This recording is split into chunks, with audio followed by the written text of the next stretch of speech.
छठा अध्याय 10वां श्लोक पूछ रहे हैं कि इस श्लोक का जो अनुवाद हमें उपलब्ध है उसमें कहा गया है कि आत्मा को परमात्मा में निरंतर लगाने का अभ्यास किया जाए। तो पूछ रहे हैं कि ये आत्मा को परमात्मा में लगाने की बात क्या है। और इसी श्लोक में तुमने पूछा है कि ये आशा रहित होना और संग्रह रहित होना क्या है। पहली बात तो इसमें जो अनुवाद आप पढ़ रहे हैं वो ठीक नहीं है।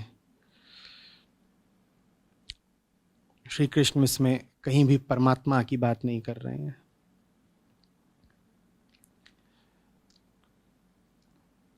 श्री कृष्ण कह रहे हैं कि योगी योग का अभ्यास करते हुए सतत आत्मा में ही स्थित रहे, एकाकी रहे और सांसारिक प्राप्तियों की आशा और परिग्रहण से दूर रहे। बस इतना कहा है। बाकी जो बात कही गई है वो अनुवादक की अपनी कल्पना है।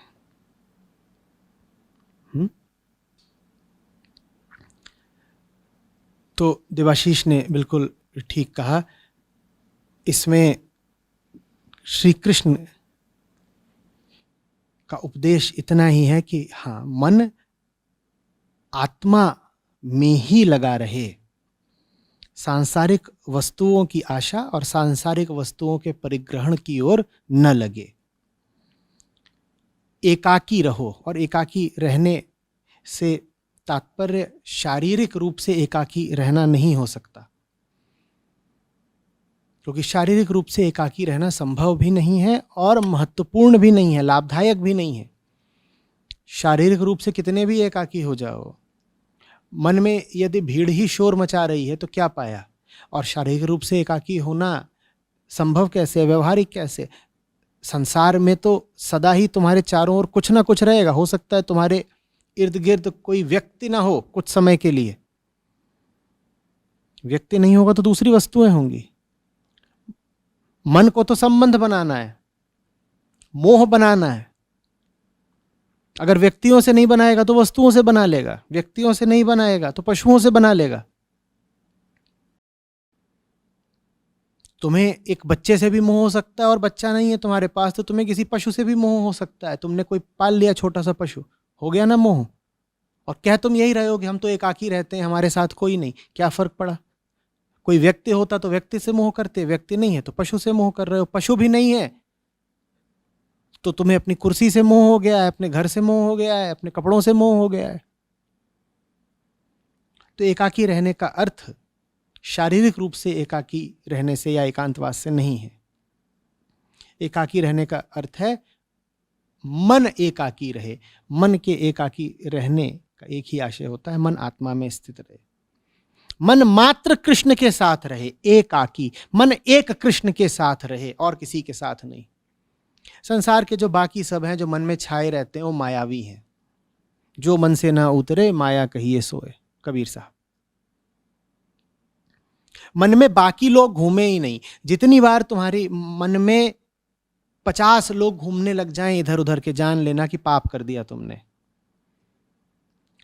जितनी बार संसार की आवाजें तुम्हारे मन में घूमने लगे, संसार के लोग तुम्हारे लिए बड़े महत्वपूर्ण हो जाएं, उनका तुम बड़ा विचार करने लगो, चाहे राग में, चाहे द्वेष में, चाहे मोह में, चाहे मात्सर्य में, जान लेना कि गड़बड़ हो गई। एकाकी नहीं रह गए तुम। मन में भीड़ घुस आई, मन में पता नहीं किसके किसके चेहरे, किसकी किसकी आवाजें आ गईं। ये तो गलत हो गया।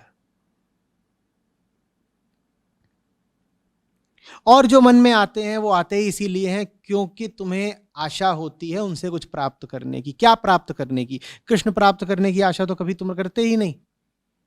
मन में जो तुम्हारे लोग घूम रहे हैं, क्या वो इसलिए घूम रहे हैं कि उनसे तुम मुक्त मुक्ति पाने की आशा रखते हो? बिल्कुल भी नहीं। उनसे तुम कुछ सांसारिक वस्तु ही पाने की आशा रखते हो, है ना? आशा रखते हुए कुछ मिल जाएगा और फिर जो मिल जाता है उसका तुम परिग्रहण करना चाहते हो। श्री कृष्ण कह रहे हैं दुनिया से ना कुछ पाने की आशा रखो, दुनिया से कुछ मिला हो तो उसके परिग्रहण का उद्देश्य मत रखो। मन को एकाकी रखो, मन योगी रहे, लगातार मन का एक ही लक्ष्य रहे, मन का एक ही आसन रहे, श्री कृष्ण। ये इस श्लोक का संदेश है। कितना सुंदर शब्द इस्तेमाल किया उन्होंने। कहते हैं निराश हो जाओ। आशा हटनी बहुत जरूरी है।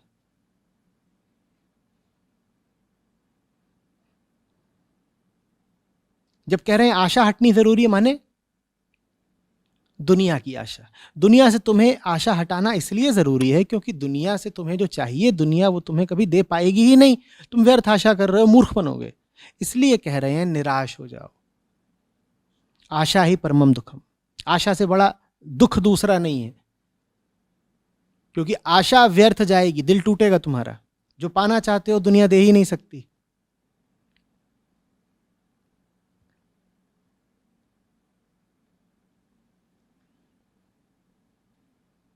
और दूसरी जगहों पर संत ये भी कह गए हैं कि साधो भाई करो राम की आशा। इन दोनों बातों को एक साथ रख दो तो बात समझ में आएगी। आशा करनी है तो बस राम की, दूसरी आशा करनी नहीं है। कितनी बार गाया ना तुमने भजनों में, दूजी आस न कोई। एक आस है, दूसरी कोई आस नहीं। और श्री कृष्ण कह रहे हैं कि निराश हो जाओ, वो भी यही कह रहे हैं कि दूजी आस कोई ना बचे। हमारी 50 आशाएं हैं। इन 50 आशाओं से मुक्त होना है।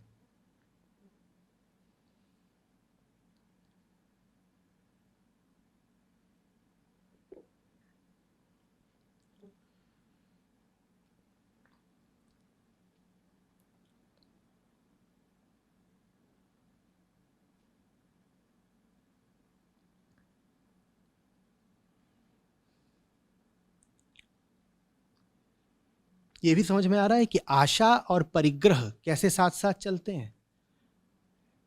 वस्तु ही पाने की आशा करते हो और वस्तु का ही परिग्रह। परिग्रह समझते हो क्या? हाँ, इकट्ठा कर लेना, संचय कर लेना।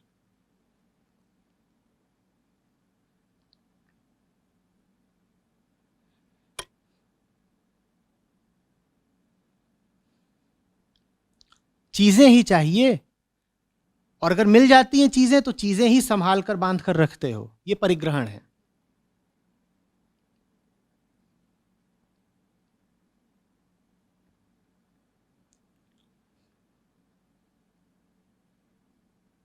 उन चीजों से वो चीज कभी मिलती नहीं जो चाहिए। चीज एक वादा भर है, एक आशा भर है। वो आशा पूर्ण कभी होती नहीं।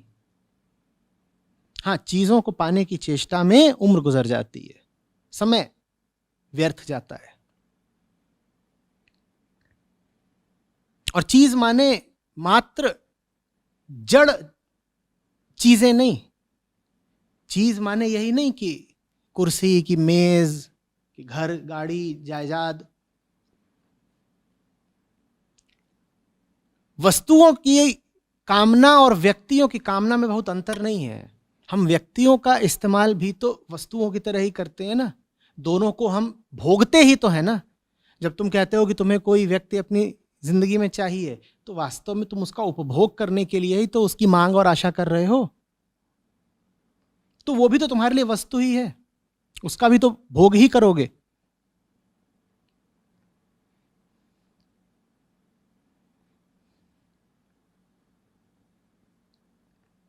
कहते हो कोई यार चाहिए जिसके साथ बैठ के पी सकें। अब शराब की बोतल है और सामने यार बैठा है जिसके साथ पी रहे हो। तुम दोनों का उपभोग कर रहे हो ना, दोनों को कंज्यूम कर रहे हो ना। किन दो को? बोतल को भी और यार को भी। तुम दोनों का भोग ही तो कर रहे हो। तो वस्तु और व्यक्ति दोनों की आशा को एक ही जानना। ये मत कह देना कि वस्तुओं का भोग होता है, व्यक्ति से प्रेम होता है, गलत बात। प्रेम तो एक से ही हो सकता है, उसका नाम कृष्ण है। प्रेम तो एक से ही हो सकता है, उसका नाम सच्चाई और मुक्ति है। बाकी तो सब भोगने के लिए ही मौजूद है दुनिया में। बाकियों से हमारा आकर्षण मात्र भोग का ही होता है।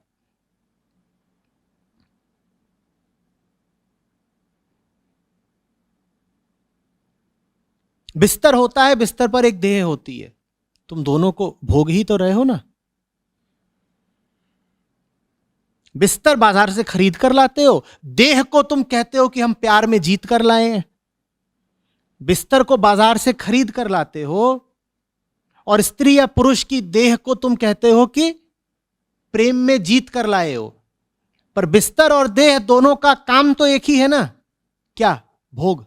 बिस्तर पर देह को भोगा।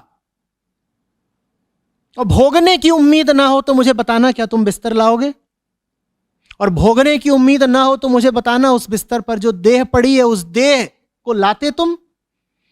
आज तुमको स्पष्ट हो जाए भोग नहीं सकते तो तुम्हारे कितने रिश्ते बचेंगे?